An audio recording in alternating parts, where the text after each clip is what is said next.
Hey, what's up there, YouTubers? It's me again, Brian, aka Gamer 55551, and I am back with a My 2 Cent video for this week, for the week of December 1st to the 7th, 2024, and we got 5 stories to cover, including some interesting issues with Ubisoft, ranging from X-Defiant being shut down despite Ubisoft making an earlier claim, and the future of that company, to be exact.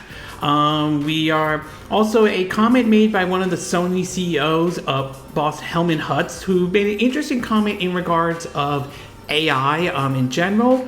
A leaked image, or supposedly a blurry leaked image of what is claimed to be what we could see on the Switch 2 joycons. Basically, Epic Mickey unfortunately didn't do as well as Embracer Group wanted to do, although this seems to be more based on the digital side.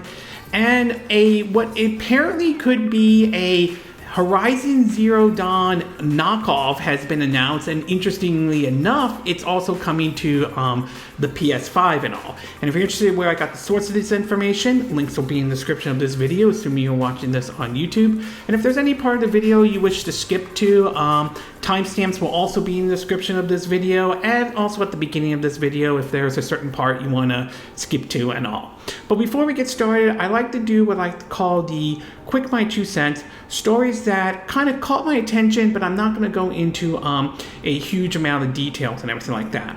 The first one is a report that from the company From Software, which they are reporting that they're not really considering Elden Ring 2 development at this time or anything like that, which part of me is kind of not surprised by this and everything like that. We're still trying to figure out what's going to happen to From Software and its parent company, which there's been reports of Sony wanting to buy them, and there's some reports that From Software is encouraging Sony to do it and everything like that. As far as with Elden Ring 2 and all, while they may not be developing the game now or anything like that, I won't rule out the possibility in the foreseeable future that they could technically bring that game over to, like, you know, bring out a sequel and everything like that. Given the positive response Elden Ring got, plus I think the DLC did very well and everything, I would say that I wouldn't be surprised if there's some pressure put on From Software to get started or develop an Elden Ring 2 and everything like that. So I do think an Elden Ring 2 will probably happen at some point down the road. I don't know if it's going to happen right away, but I wouldn't be surprised if we hear something about an Elden Ring sequel at some point, like I said, down the road and everything like that. We also learned that supposedly a bullet hell shump, or a bullet hell type of game, has refused classification in the West over expression restriction. This has to do with a game called RED NEG All Stars Swung By Edition. There was a trailer. I had the page on Nintendo Life. There was a trailer for it. Honestly, based on what I've seen so far from the trailer and all, I'm not sure where the age restriction part is coming in. I could be missing something like that. I don't work at any rating board. I don't work at the ESRB, but judging from what they've seen, I'm not really 100% sure why this game is not being able to come to the West or anything like that. So unfortunately, right now it's only available on the Japan's Nintendo eShop, although the game supposedly is available, or at least a demo is available on Steam and everything.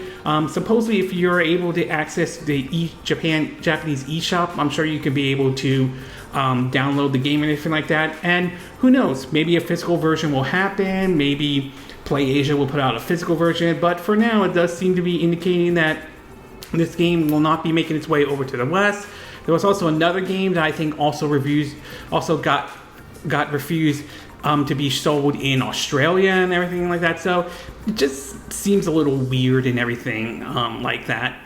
We also learned that Nintendo actually expanded its Nintendo Switch Online this week with, get this, Donkey Kong Land 3. They managed, this is 3 weeks in a row we've gotten all 3 of the Donkey Kong Land games made their way over to Nintendo Switch Online. That is pretty impressive for Nintendo to do this. I mean, I might be pushing my luck on this one, but who knows what's next.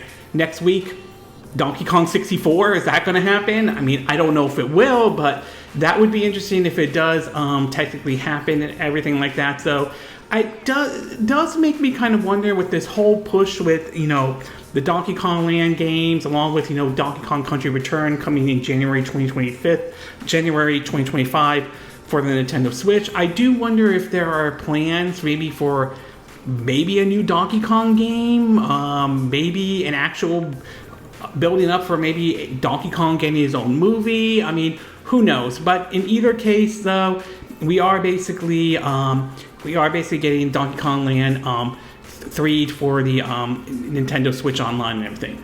We also learned that during an interesting trailer, a new fighter was announced during Street Fighter 6, and that is Maya from the King of Fighters Fatal Fury series will be a new downloadable character for that. But what caught people's attention was a comment that she made that Sakurai, famous for famous for the Super Smash Bros. Series, basically saying that Smash Bros. Is only for good boys and girls, and she made a comment about saying that being a good girl and everything like that, and a lot of fans have sort of catched on to that to a certain degree, so kind of clever here and there. I still have to disagree with Mr. Sakurai, respectfully speaking, to a certain extent, mostly because you're not putting her in Smash Brothers, but you're okay with putting Solid Snake and Bayonetta, both from M-rated games, I like to point out, compared to Maya, who's from a T-rated game, into Smash Brothers. So I do have to disagree with him to a certain extent, but then again, I don't have control over the Smash Brothers series. I don't work at Nintendo, so whatever it is what it is, though. But kind of clever, especially for those who are looking forward to playing her in Street Fighter 6. I believe she was also a downloadable character in one of the Dead or Alive games. I believe that was also, I do remember that as well. We also learned that the upcoming Capcom Fighting Collection, the second one, which will have, the Capcom versus SNK games to rival school and all, will be getting a physical version for the Nintendo Switch, and supposedly the pre-orders are now live, which certainly is great news for those who are maybe thinking about picking this up for the Nintendo Switch and want to get like a physical version and everything. I mean, I think they did this with the Capcom Fighting Collection and the recent Marvel Fighting Collection as well, although supposedly in Europe it was only available digital. I don't know reason behind that or anything, but either case, those who are thinking about getting this for the Switch, you'll be happy to know there will be a physical version, at least according to what Capcom is saying.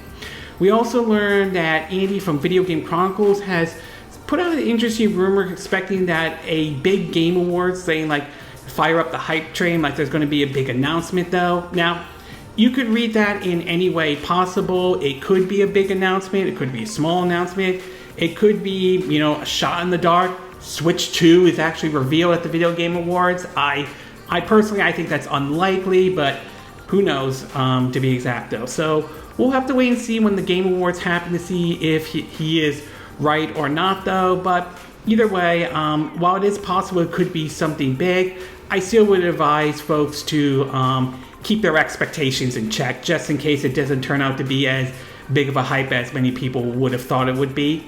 We also learned that Nintendo's shares have risen for 8 consecutive days and everything like that, which is certainly very impressive for Nintendo. And there are several factors that could be pointing to it. Some believe that it could be building up the anticipation for Nintendo to finally talk about or reveal the Switch 2 as Switch successor. Others are pointing to the fact that this Saudi firm that has been investing in a lot of video games companies have sort of decreased their investment into Nintendo. So there are multiple factors that could lead to why Nintendo shares have gone up and everything. We also learned that the support for Phone Store will end in January, to be exact. So there won't be any new content or anything like that. However, it doesn't seem to be the case that they're going to pull the plug on this like what we saw with Babylon's Fall or Concord or anything like that. It does seem to indicate that servers will still remain up, at least for now, to be exact. So we'll see how long support stays for that game. Obviously, that game had a rough start. I mean, some compared it to Splatoon. Others pointing to, Square Enix obsessive with live service and everything, and that ultimately kind of backfired. Although I think what ultimately the straw that broke the camel's back, I think, was Final Fantasy 16 and Final Fantasy 7 Rebirth not meeting Square's expectations, although, to be fair, Square does have a history of raising expectations too high, and this sort of has now focused them to take more of a multi-platform approach rather than, be exclusive specifically to the PlayStation brand and everything. But either way, with Foam Stars, it doesn't look like the game is the rug's being pulled on it just yet, but it does seem to indicate that they are in support for that game. And finally, in a surprise announcement this week that I didn't expect a lot of people were expecting, Aulx Studio has announced that their remaster of the PS2 game The Thing is now available to download on all platforms, including the Nintendo Switch, though. This one's kind of interesting, considering the fact it didn't announce a release date or anything like that. So to see this one unexpectedly pop up is certainly kind of interesting, though. I am curious to see if a physical version will happen. Most likely, if it does, it could be done through via limited run games and everything. So we'll have to wait and see if a physical version does happen or not. And finally, in the movie and TV show part of the Quick My 2 Cent, we learned that supposedly ESPN or ESPN Plus content is now available for those who have Disney Plus. It is worth pointing out that you do need to you will have to subscribe to the Disney bundle. That includes the one with Disney Plus, Hulu Plus, and ESPN Plus to access, ESPN Plus content on Disney Plus and everything like that. We've been seeing, Disney been really trying to put a lot of their content onto Disney Plus. They've recently moved some content at Hulu, and now with ESPN. It's kind of interesting how they're doing that, though. It does seem to be limited to only ESPN Plus stuff at this time. Supposedly next year they'll add more ESPN stuff to it, but we'll see how it all plays out. It could be just very similar to what we've seen with Hulu, where yes, Hulu content's on there, but it's not the full Hulu experience. You won't have Hulu Live TV if you're subscribed to that, or I guess any of the add-ons like maybe Max or something. So we'll have to wait and see how this is all going to play out. And last but not least, a report from the Hollywood Reporter seems to point out how the 2024 holiday box office seems to be doing very well. Basically, Mulan 2 and Wicked have exceeded all expectations, and Gladiator 2 has done very well at the box office. It is believed to be that they could clear the $8.5 billion mark, I think, as a Christmas miracle and everything like that. So clearly those three movies are doing very well for Hollywood and all, though. Obviously, Mulan and Wicked are not creating the kind of stuff like we saw with the Barbieheimer from last year and everything, but still, it's finding its audience, it's garnishing the attention, and seems to be doing very well. Same with Gladiator 2, a sequel to a movie, to the first one that was released I think 24 years ago and everything. So obviously the holidays seem to be doing well for the box office recently and all. Okay, with the Quick My 2 Cent part now done, along with the movie and TV show part of our Quick My 2 Cent, we'll get started with our first story, and this one has to do with a game called Light of Motiram. Now, there have been many times in the past that we've seen companies may copy other companies, though. Sometimes draws inspiration, but there are times that a lot of people will sort of complain like it's a shameless ripoff. I remember a couple years ago when Genshin Impact was announced, there were people who saw this as a Breath of the Wild ripoff and everything like that, to even, I think, one person smashing their PS4 at the time over this and all. I think there was a big deal of it. Eventually the game came out, and sort of that kind of has died out a bit and everything like that. And Genshin Impact is still around. People are playing it. I mean, I've been trying it out on my PS5, and it has recently came to the Xbox Series S and everything. But at the same time, we've also seen companies like Nintendo go after the developers of Power World, which has recently, first blew up on Xbox via Xbox Game Pass and everything like that, to, Nintendo taking legal action. So it seems that we've seen, there's no surprising when some people might view them as outright copying them, or any other way you look at it, some might call it just drawing inspiration.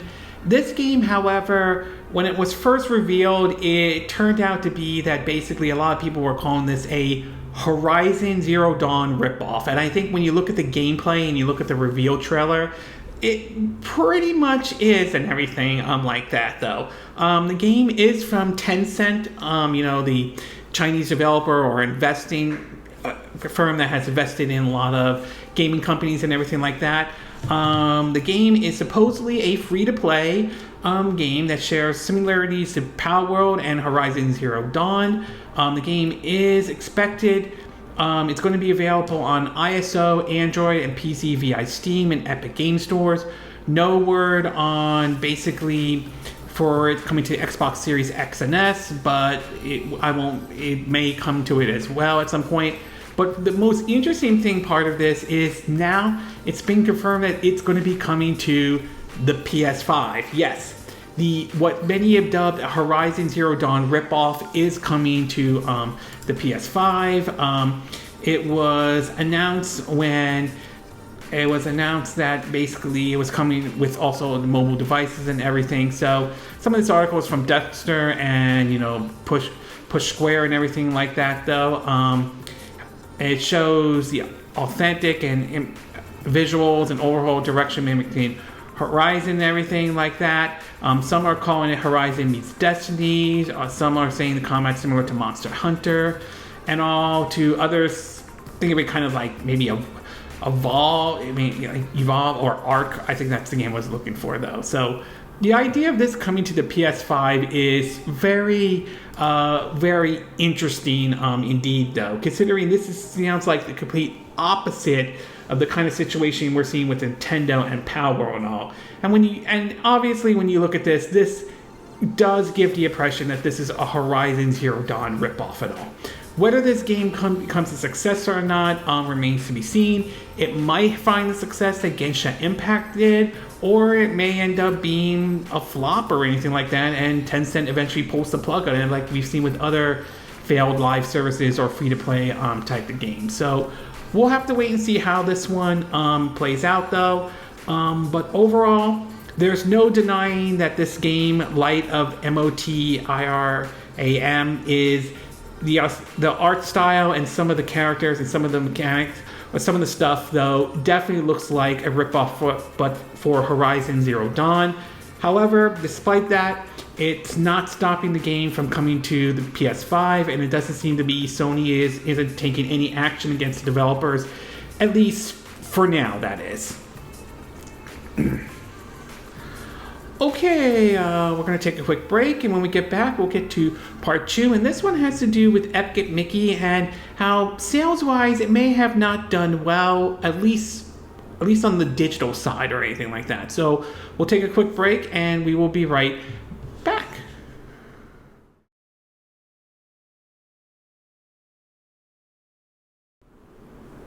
Okay, and we are back with part 2 of my 2 cent video, and for this one we're going to be talking about Epic Mickey Rebrush and some interesting announcement in regards of the sales date at all. Now, obviously, Epic Mickey Rebrush is a sort of a remake or a remaster of the 2010 Wii exclusive of the game that originally came out for the Wii and everything like that. I've been playing it for a bit here and there, and I will say I do enjoy the remaster, even though it may not be perfect. It is still a good game and everything like that. And supposedly the game did get some good response from people here and there, so it did get at least some good reviews, though.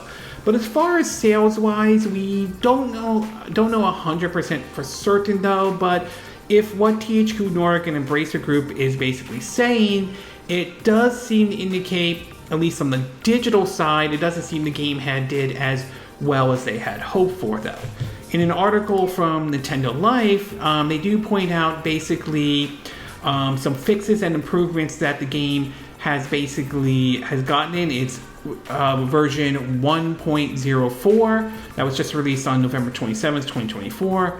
However, in terms of a sales update, this is what Nintendo Life had said. Quote, In some related news, a sale update from Embracer, the parent company of THQ Nordic, earlier this month revealed how Disney Epic Rerush was well received by players, but initial digital sales were lower than expected. Unfortunately, no sale figures were provided along with this update via IGN. So I will say, on one hand, I am kind of curious to see how well the game did, at least on the physical side. That would be kind of interesting to see what that is. In case you're wondering what that meow is, that's my cat, my parents' cat that I'm taking care of and everything, so that's the case. But in terms of digital-wise, why the game sells, that is kind of interesting. I think a lot of people can point to a lot of factors to why the game, sales-wise, didn't do too well.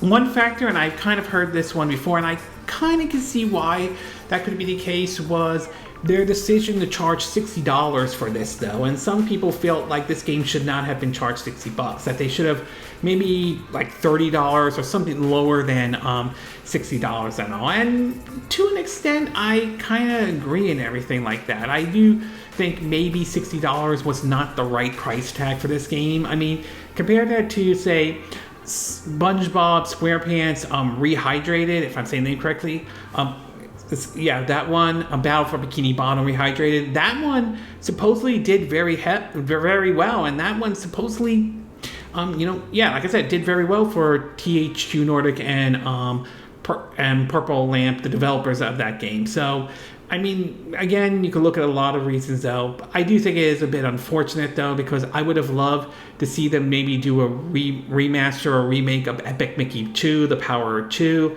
maybe the one that was released on the Nintendo 3DS, and maybe I was hoping maybe it would do well enough that maybe Warren Spector could do, the Epic Mickey 3 that a lot of us would have loved to have seen happen or not. But if what THQ Nordic is saying is true, and Embracer Group is what they're saying is true, though, it sounds like that it's unlikely to happen. But we'll have to wait and see.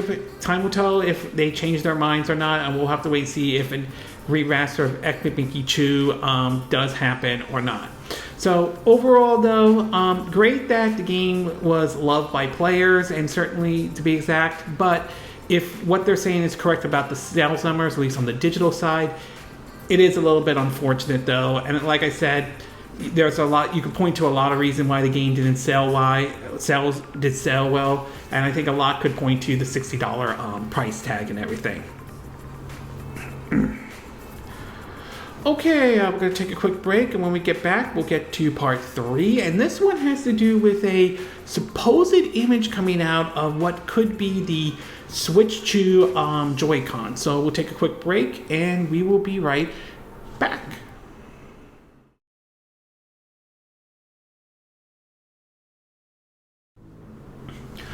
Okay, and we are back with part 3 of my My 2 Cent video, and for this one, we're going to be taking a look at supposedly leak images of the Switch 2, at least on the Joy-Cons. Now, the Switch 2 and its successor has been a mystery for a lot of folks, though. Obviously, we know it exists. Nintendo has confirmed they're making a successor for the Switch, but we've yet to see what the system looks like or anything like that. The only thing we've had so far have been rumors of this and that, ranging from who's working on it to what the system may look like and everything like that, to what could be powering it, such as rumors are pointing towards the NVIDIA T239 with some form of DLSS in it and everything like that. But no real concrete evidence of exactly what the system looks like. Well, this week, supposedly there were some images that have come out, though, that do seem to give what some fans speculate what we could expect from the Switch, at least in terms of accessories and at least on the Joy-Cons, though. In an article from Nintendo Life, it points out this, quote, "It's spotted on Famiboard and reported by our friends over at Eurogamer. It points out that an accessory can be purchased in bulk and appears to have produced based on accurate specifications of the upcoming for the Switch successor, and they have an image of basically what looks like the glass protector for your for their Switch and everything like that. They have what looks like a small one and a big one as well. They point out the dimensions for the case are 290 mm in length, 135 mm in height, and 50 mm in depth. And while it's not possible to determine the exact dimension of the console itself from this, it's clear it's likely to be much bigger than either the Switch or the Switch OLED. It also contains true space in which to fit the console, shoulder buttons, and trigger. It also points out, they should have that image and everything like that. Meanwhile, over at GameSpot, they have an article pointing out in this saying, quote, "A low-quality video of what appears to be a Nintendo Switch has emerged, prompting fan speculation over as yet unseen console and the availability of this footage. The video was posted on Chinese video site Bibli, B-I-B-L-I, and was first spotted by Nintendo Soup via Kotaku. The footage, the footage appears to show someone removing a Joy-Con from the side of the Switch 2 screen by simply pulling it off. The controllers themselves seem to spot infrared sensors on both left and right Joy-Cons and bigger shoulder buttons. This matches previous leaks, which suggests that the Switch 2 will have magnetized Joy-Cons and more complex controller layout, though it will also maintain the same basic design as the original Switch. However, the blurry image could be fake and feature a version of the console construction using information prior leak. And so I've seen the footage myself as well, and I still remain, I would say I'm leaning more being skeptical about how accurate this footage could be. While it's not out of the realm of the possibility that it could be true, it's also possible it could just be outright false. It could be someone using a 3D printer and everything like that. Same with this accessory and everything like that. I'm somewhat skeptical and everything like that. Now, if it is true, then hopefully this is an improvement over what the Joy-Cons are right now on the current Nintendo Switch or Switch OLED, depending on which system you have and everything. But I will say, until there is an official confirmation from Nintendo, which as of this recording of this video, Nintendo has not said anything at this time, I still remain skeptical. I'm leaning towards this most likely is fake, but again, I could be completely wrong on this, and they could actually be true after all, but right now I'm sort of skeptical about this. Both the Joy-Cons that's being leaked online and this accessory and everything like that. So overall, very interesting footage of the so-called Switch 2 Joy-Cons though, and as I said before, it's not out of the realm of possibility that this could be true, but for now, as I said, I'm leaning towards this being most likely fake, but like I said, I could be absolutely wrong on this one though. Okay, we're going to take a quick break, and when we get back, we'll get to part 4. And this one has to do with a comment that Hermen Hurst of Sony basically said in regards of AI in general, in terms of AI used in game development. So we'll take a quick break, and we will be right back.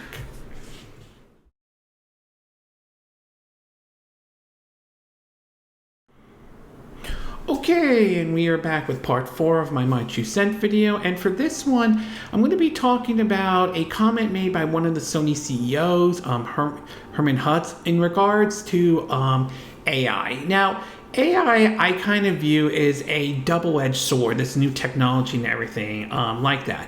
I think there are definitely benefits to it, but I also think there are certain risks though, and I think we've seen that before, especially with stuff like misinformation on social media, which is a very big concern, and the worry about it replacing the entire workforce and everything like that. So I do think there are certainly some pitfalls when it comes to AI, but I also think AI, when utilized the right way, can be sort of a interesting tool if it's done correctly and everything like that. And it does seem to indicate Hermen Hurst basically made a sort of a similar comment to that when being interviewed on the BBC though.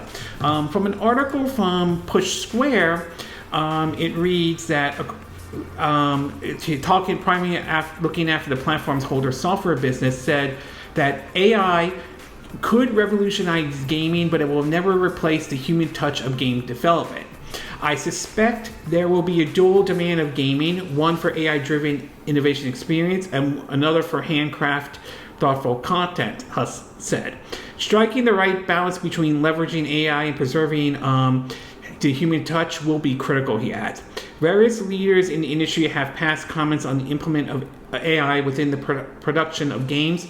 Most say the technology can benefit teams by eliminating time-consuming tasks, allowing them to be more effective. However, others have raised concerns that AI could be used to replace certain jobs altogether. Those in creative discipline like concept arts, writers, and actors are potentially at risk of generative AI tool fulfilling their roles. We've also seen some industries strike over the use of AI as well too. Now, I am a little iffy about Hermen Hurst, the co-CEO, especially this is the same person who pushed for Concord, which they pulled off the line it was out for like a week and then pulled the game out and then killed the studio, Firewall Studio that made the game and everything like that, and cost Sony a lot of money. So I think Hermen Hurst does have his share of criticism and he deserves the backlash though. But in this situation, I do think he does raise some good points though, and I think it is worth pointing out though. I do think that he is correct though that AI can be a helpful tool if it's utilized the right way. But at the same time, there are some concerns about how some of these big game developers, big corporations will utilize it as an excuse to just cut costs or cut corners or anything like that and try to just eliminate the workforce altogether. And that I am very, very iffy about it, anything like that. I do think he is correct that there needs to be some sort of balance when it comes to AI and everything like that. I do agree it can be a helpful tool, but I also do think it could be, I treat it more like a co-pilot. Help in certain areas for the worker, but not replace the entire workforce altogether. So he is correct. There is going to have to be some sort of delicate balance when it comes to the use of AI to a certain degree. How the industry handles it, though, that remains to be seen. And I do have my doubts that the gaming industry, especially with some of the higher ups, are going to leverage it the right way and all. So, excuse me, we'll see what happens though. But yeah, I think AI is still going to be a gray area for a while at all. So overall, I won't completely disagree with what Hermen Hurst is saying though. I do think there needs to be a balance with AI in terms of the use in the gaming industry though, but it is still a tricky subject and not everyone is on board with AI altogether. So I think if developers are using AI, they need to strike some sort of balance with it and be very careful when utilizing that tool to a certain degree and all. Okay, we're going to take a quick break, and when we get back, we'll get to our fifth and final part, and this one has to do with, well, Ubisoft and not being in the best position at this time and everything. So we'll take a quick break, and we will be right back.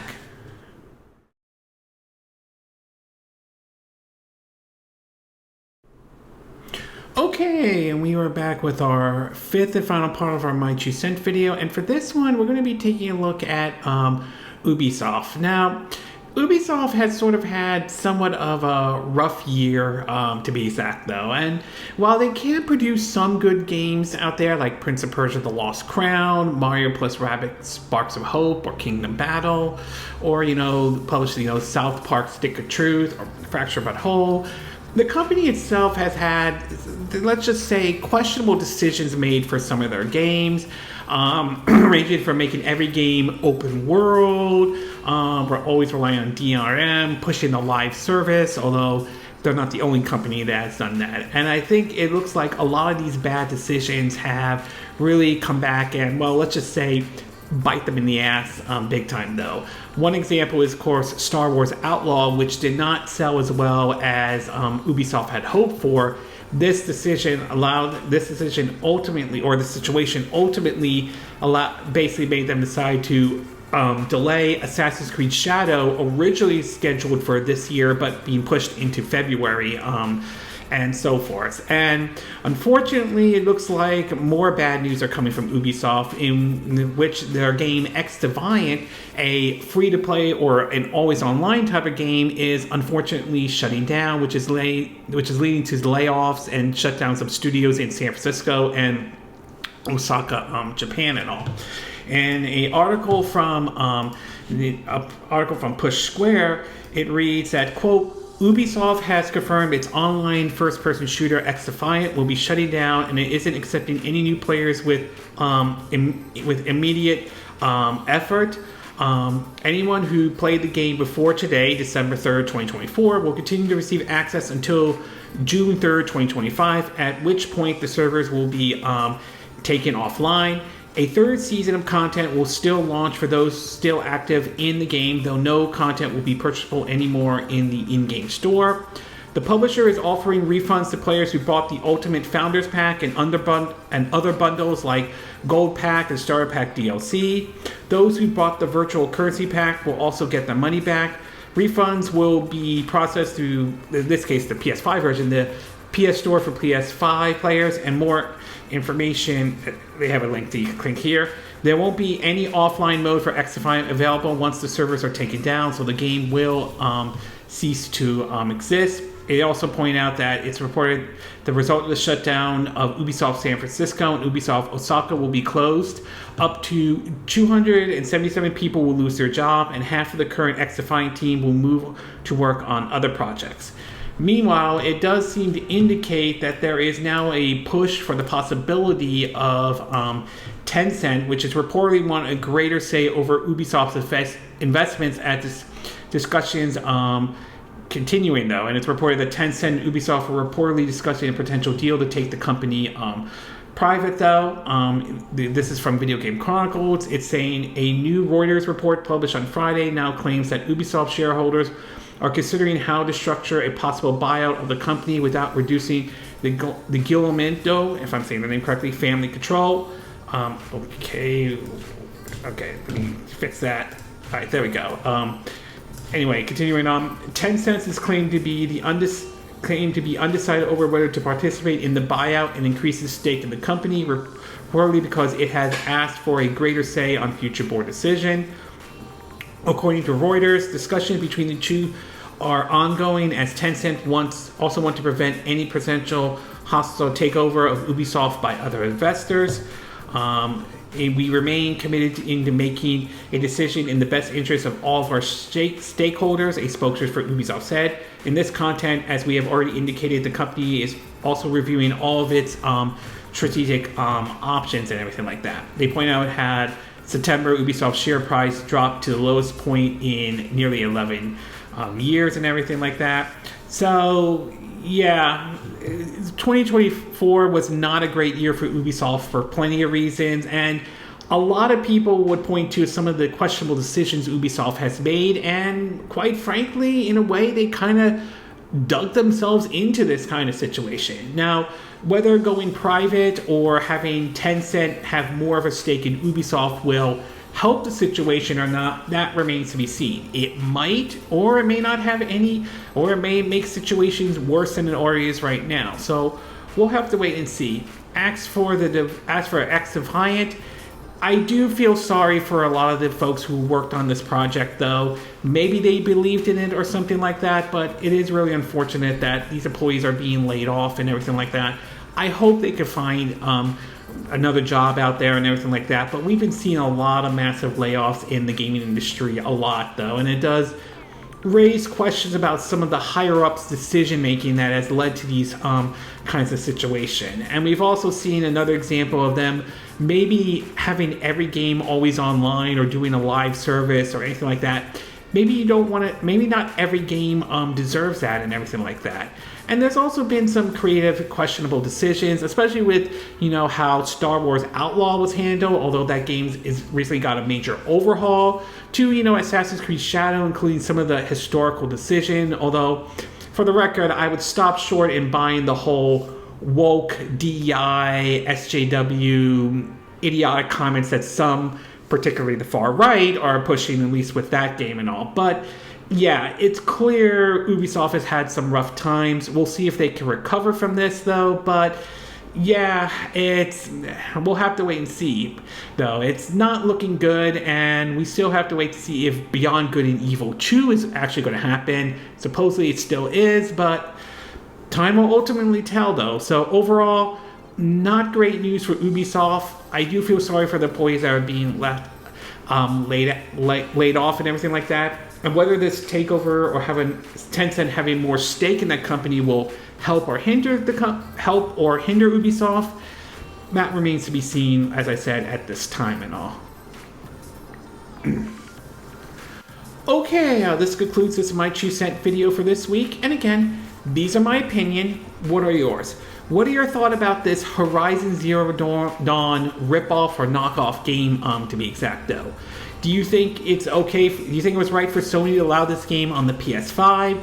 Or do you think Sony should take the approach what Nintendo is doing in regards to Power World and sue the developers and everything like that? And do you think that would be a smart strategy or not a smart strategy at all?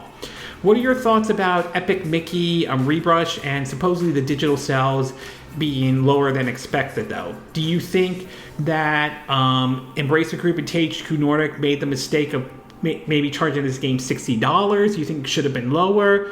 Or do you think the physical sales might be better and maybe people are just blowing this out of proportion in any way? What are your thoughts about this leaked image of the Switch 2 joycons, though? Do you think this leaked image is legitimate, or do you remain skeptical or doubtful this image is true? You think it could be a fake, or something like someone using a 3D printer to make this stuff and everything? What are your comments on Sony and on the CEO Hermen Hurst making a comment in regards of AI? Do you think that he is right that there needs to be a balance between using AI and regular developers and all? Do you think there's potential with AI, or do you have some concerns about AI in general? And what's your take with the situation with Ubisoft, though?